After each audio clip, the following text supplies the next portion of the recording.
Brother.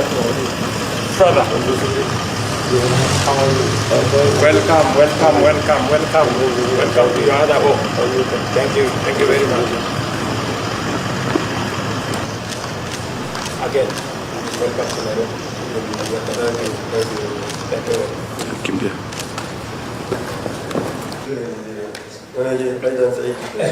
He's also very happy for the reception. So I'm very happy to receive you again. Uwobona inzoya ziriko ziricwa ubwo gashinyaguro abadamu canke abamama abavyeyi basambanwa izuba riva imbere y'abagabo babo n'abana babo ntiyobona ino ntwengo canke ine nseko ya William Ruto. Uyu ni William Ruto, umukuru w'igihugu cha Kenya. Ndavuga Kenya, ndabawumva Nairobi, ukabawumva Mombasa, hariya hakurya muca muvyumva. Ruto agaragara atwenga yuzuye ibitwenge abogaboga umunezero ariko araramutsa umwicanyi ubu wa mbere kwisi. Uyu mugabo ariko araramutsa Ruto atwenga amubwira welcome, yatanguye amubwira ati brother welcome to your another home. Yamubwira ati muvandimwe mwene wacu, nimba yariwe mukuru amaze kumwita brother yamubwiye ati mukuru wanje, akaba Ruto ariwe mukuru kuri uyu yamubwiye ati mutoyi wanje.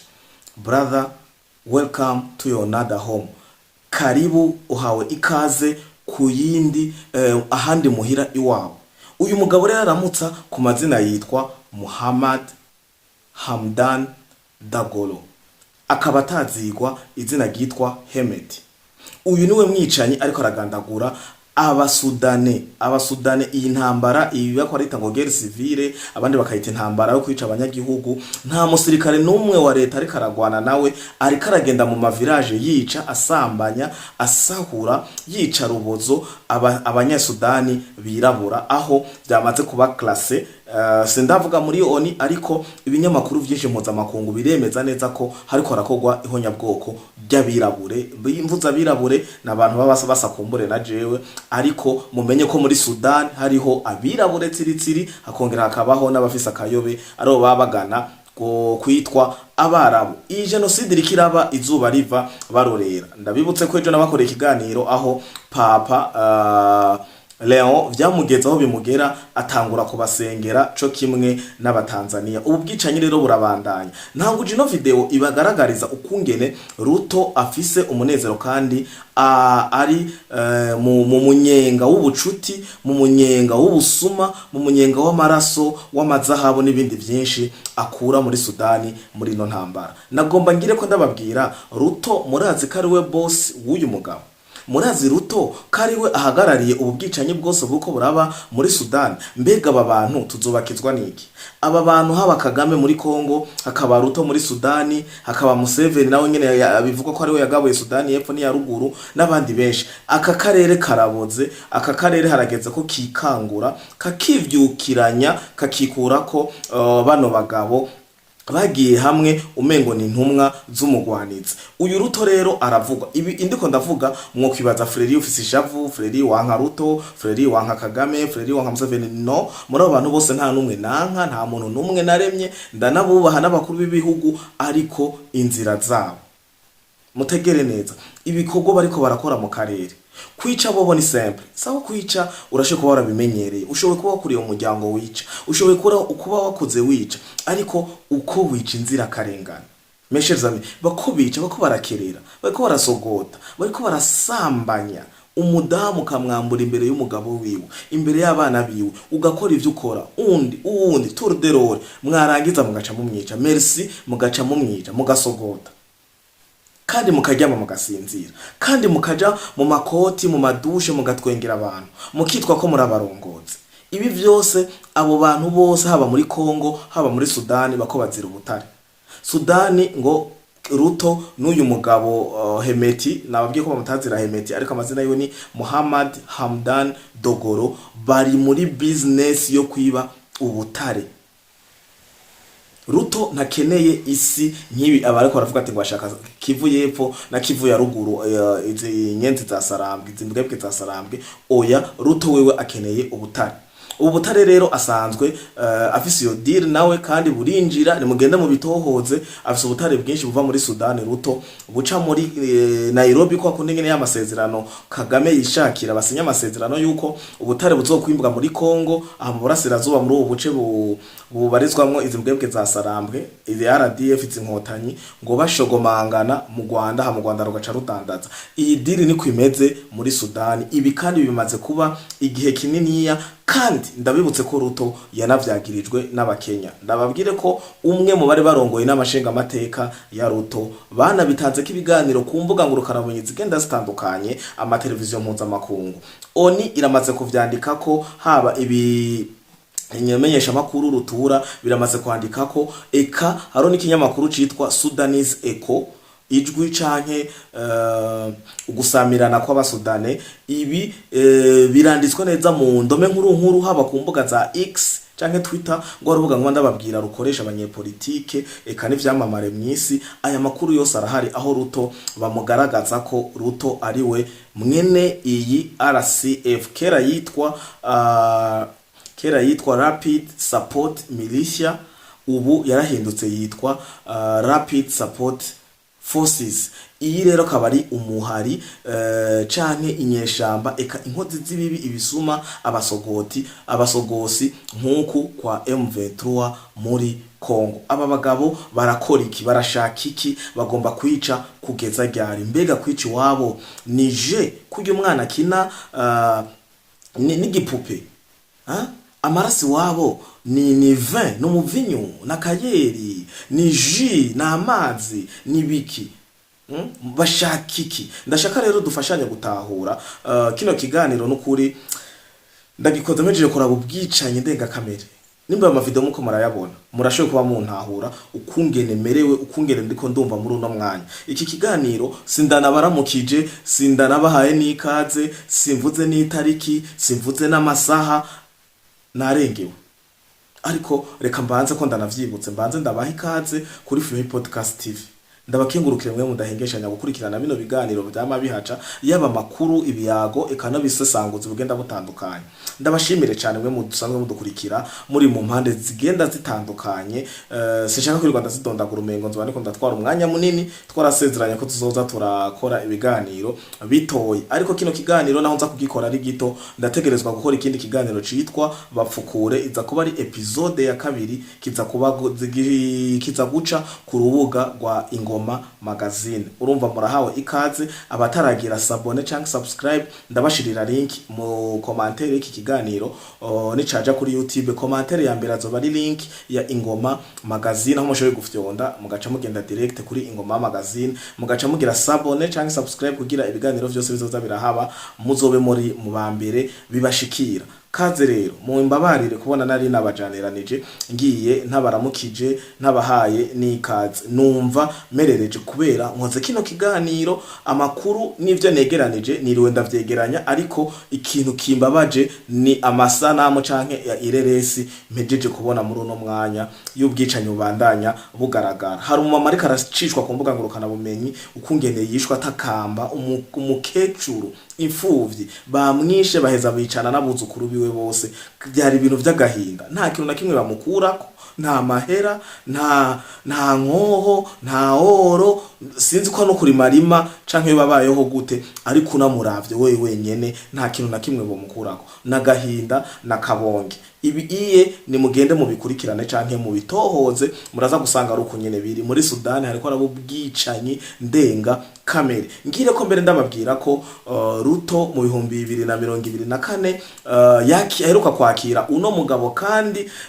muri Kenya i Nairobi aho rero abasudani benshi baciye bahaguruka baranamwiyamiriza Ruto muri Sudani birangira muri no mwaka nawo 2025 bugaye ambasade ya Sudani muri Kenya ubo yarugaye nta muserukizi wa Sudani ari muri Kenya kubera bamaze kubona ko ari umwasi ari navuga ati ari umubanyi mubi kuko bamaze kumenya amateka yiwe aya ndiko ndabaha abagabo rero sinzi bakozwe mwibumbiriye sinzi ububwicanyi buzogarukira hehe sinzi bunguka iki ni ibintu by'agahinda cyane birateye n'ubwoba sinumva no kungene no bibabwira ariko ndizera neza abantu mwahezagiwe zino telefone niniya basanzwe bita ngo ma smartphone canke abandi ngo ma Android ndibaza ko muriko naho wowe udashaka uri mu magroupe agenda atandukanye hari ibiriko biracishwa mu magroupe hari ibiriko biraca kumbonesha kure izombonesha kure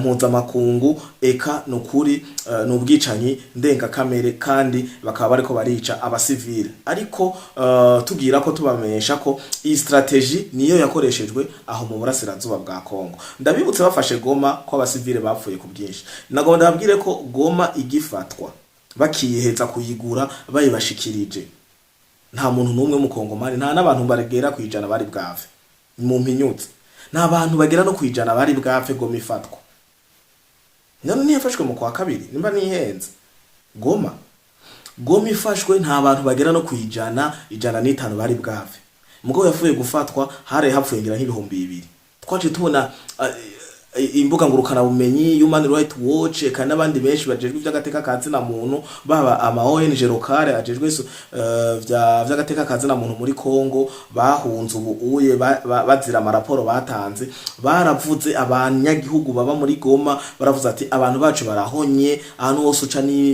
isazi ahantu uca ni bidengeri baraye barakekagura abantu bitwa ko ari abaenemy kuko bagiye gushikirizwa Goma bafise n'urutonde batazobayoboka babahaye urutonde rw'abantu bababwira ati umviriza uyu n'uyu naho twobabisa mukahaguma nabanyagihugu kumbure canke n'aba ex combatant canke n'abademobilize canke bameze gute canke n'abakongomani nyezina babandi bazi cari cagataka bazi cari co agaciro k'igihugu bazi cari co kumwene gihugu no kwambugwa ubutare n'agataka vyabasokuru ama iragi ibisigi aba bantu mutabakuye mu nzira ntibikunda ntibizobakundira bazokoma babereye imbiri bindwi bazokoma babereye intambamye aro haje hava inzira yo kwica bakuza ko abari bose bari ku rutonde bashikirijwe nabo bagiye barababisa harimwo ndabibutse ko harimwo indongozi zibanze ari abanyumba 10 n'abandi basegitere n'abandi benshi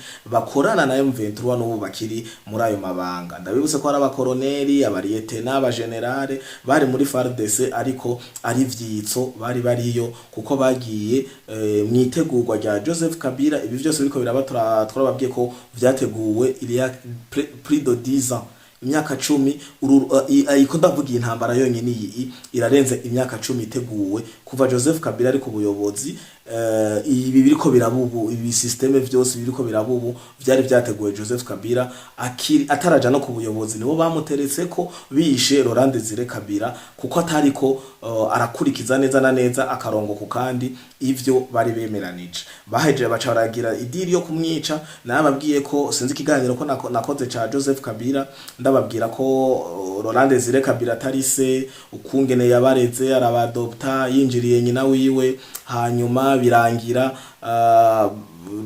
Kabila Joseph Kabila afasha iryo zina rya Kabila hanyuma yongera ko Kabange bisigura umwana wa kabiri wihasa oro Kabila si hasa vyinshi ico kiganiro ngira mwarakibonye mba mutarakibona kiriko hano nyene kuri no rubuga rwa Free Podcast TV gende muraba amateka ya Joseph Kabila mu mumenye Joseph Kabila rero iyo bavuze ngo niwe yishe se benshi baratangara ngo ni gute umwana yishe se ntiyishe se amuvyara yishe se w'izina yishe uyose w'iri zina rya Kabila kuko urya yishe yari Laurent Desire Kabila uyu nawe aca yitwa Joseph Kabila Kabange iri Joseph yarifashe mu gucoza se niko bivugwa ibi niko ndababwira kuko yari Joseph Murezi yabaye bumurere hanyuma Kabila ya Kabila nyene Laurent Desire Kabila Kabange yagishiriye ko kugira rifate source y'igikongomani ariko asanga yihenze nayo mazina ari mu mazina yatangwe kumusarisha batangwa kumumenya kuko Kabange bisigura ihasa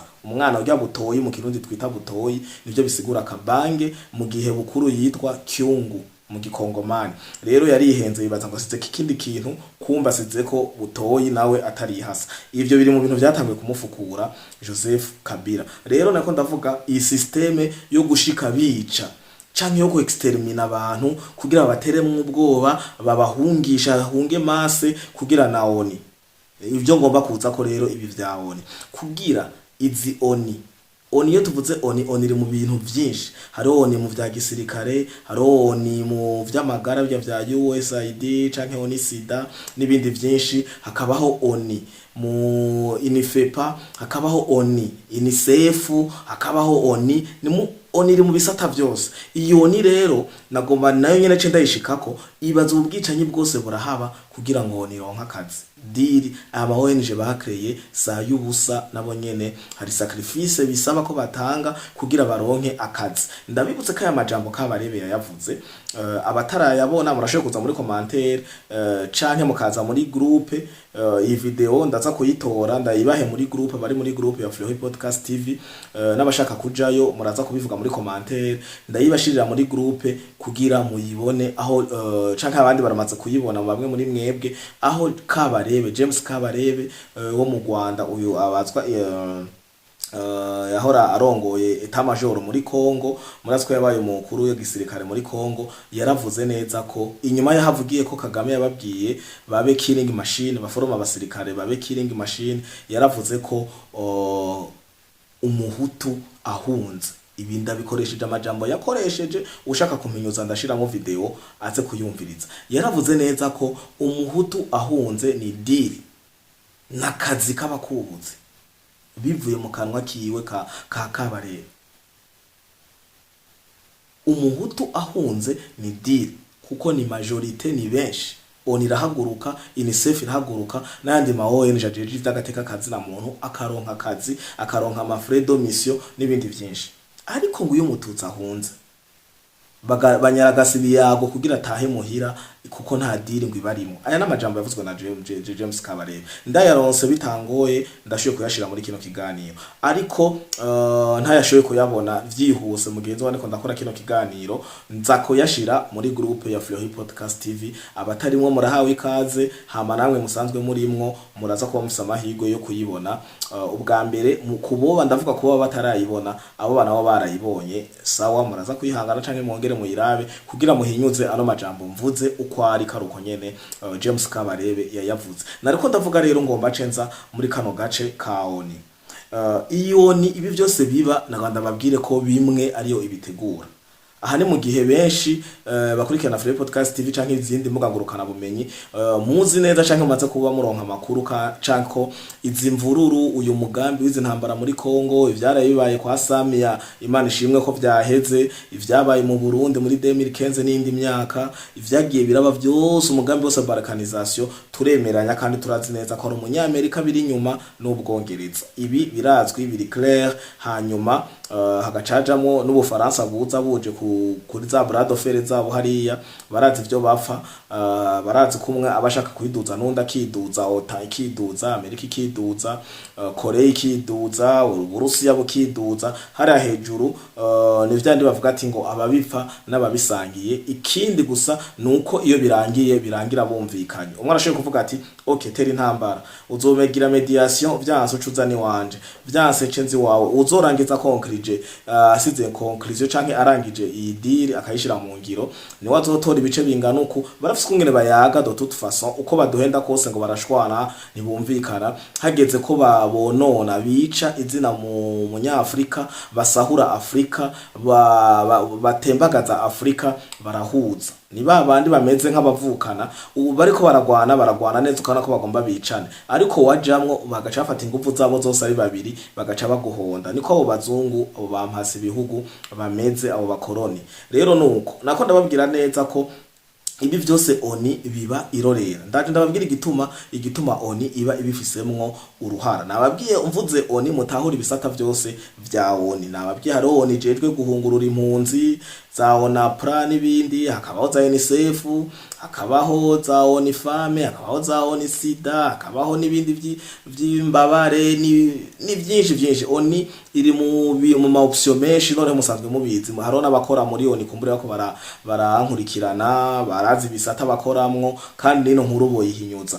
Rero ngo ndababwire ko uyu Ruto ashigikiwe kandi bona Kagame batumwa n'aba bantu nyene ndiko ndavuga za oni, za Amerika, Bwongereza n'ibindi bihugu vyinshi bagenda barakina nayo madiri cane yo butare. Naganda babwire ko amaronko canke ibi bintu Imana yadushiriye munsi y'isi iyo fumu bishira nko ku musenyi bikamera nk'ujya musenyi umwe wese agenda daha. Rero nako ndababwira ko iyoni ibifisemo uruhara runiniya mu gihe byose biba irorera. Nako ndababwire ko iyi migwi yose igwana aba bose bakora ubwicanyi uhera muri Kongo. M23 yavukiye muri Kenya. Iyi RSF irindi ko ndavuga Rapid Support Forces yo muri Sudan biravugwa ko yavukiye i Nairobi. Murambabarira nahajya mvutse M23 ngo yavukiye muri yavukiye i Nairobi, yavukiye muri Kenya. Iyi RSF yavukiye muri Kenya. Ibi biri clair kandi nta muntu numwe atabizi. Nabo nyine bako barivugira baravuga ati ko bazananye i Nairobi. Nako ndababwira ko iyo Nairobi nyene bazananyamo niho hariho ibiro. Nairobi ni igihugu ca kane kwisi gifise biba ibi byose biba oni zirorera. Mbere nagomba ndababwire ko uyu mwaka wa 2026 tugiye kujamwo bagiye gushiraho ibiro bikuru ivyo bita Biro Mondial ya UNICEF izoba iri Nairobi muri Kenya, Biro Mondial ya UNIFEPA na Biro Mondial pana vyane ngo vyama branche ngo buserukizi oya azoba ama Biro Mondial kujya biro ya ONU iri muri Amerika, Biro Mondial ya UNIFEPA izoba iri muri Kenya, Biro Mondial ya UNICEF izoba iri muri Kenya. Murumva ko ari ibara ku mutemere. Iyo niko ndababwira ati kanura Barundi ba Tanzania bakongomani dukanure twambara urwaga tugwanire ibihugu byacu sino umugambi wa balkanization urabandanya. Nico gituma ubona bagiye gushinga ibiro i Nairobi ahasanzwe havukira imigwi yose y'inkorabara, imigwi yose y'inkozi z'ibibi, imigwi yose ikora ubwicanyi muri kano karere ivukira ikongera igafashirizwa mu bijanye n'uburyo eka n'ubumenyi i Nairobi. Ndabaha karorero M23 nababwiye ko yavukiye i Nairobi. Umuhare mushasha uruka kuvuka wa Joseph Kabila witwa Sauvons la RDC uvukiye i Nairobi. FPR uruhande runini wavukiye i Nairobi. Muri ko na Kagame ashinga nayo ko yahuriye n'umugore we i Nairobi, babaye hari umwanya munini ivyumviro byose byazananye hariya, haye mahitana abagenzi be bari Kampala babandanya baza gukora ivyo bakoze mu Rwanda. Iyi RCF irakora ububisha n'ubugome muri Sudani yavukiye i Nairobi gushika no munsi fatwa mu mugongo na William Ruto. Nababwiye ko muri uku kwezi kwa kabiri umwaka wa 2025 bugaye ubuserukizi bwa Sudani muri Kenya i Nairobi. Ubu nta mu ambassadeur ahari. Ngire ko ndabamenyesha ko nibi mugende mu bitohoze kanoneho ndaza kubibashirira ko ngaha ku ruhande. Ndababwire ko no mu kwezi kwa gatatu ku mwaka wa 2025 hirya yejo bugaye ibintu byose. Sudani nice importa ibintu byose biva muri Kenya barugaye. Ibiva muri Kenya bya bibiribwa ikintu cyose gikorerwa muri Kenya cekizarana mu nzira ya Kenya baracugaye. Murumva ko bigeze kure. Arico gituma ngira Ruto nawe nyene yaciye akaza umukazo kugira arabe ko bogira ko pression kuri ino leta ihari, ariko we nukwica kunyaga gusahura agana ubutare. Ayo maoro murabona kazopfa agisibije. Ndabibutse ko ari wa mugambi kandi wa balkanization babandanya. Sudani muribuka ko yabangamiwe cyane na Museveni kugera aho bayigejeje. Ndibaza ko mubizi ubu umugambi uhari nuko bagenda rero barashiraho igisirikare cabo, igipolisi cabo, leta yabo kugira izira bayoboka. Ngire ko ndanabibutsa ko muri Goma mwabonye batangaza ko barose ngo bavoka amajanane.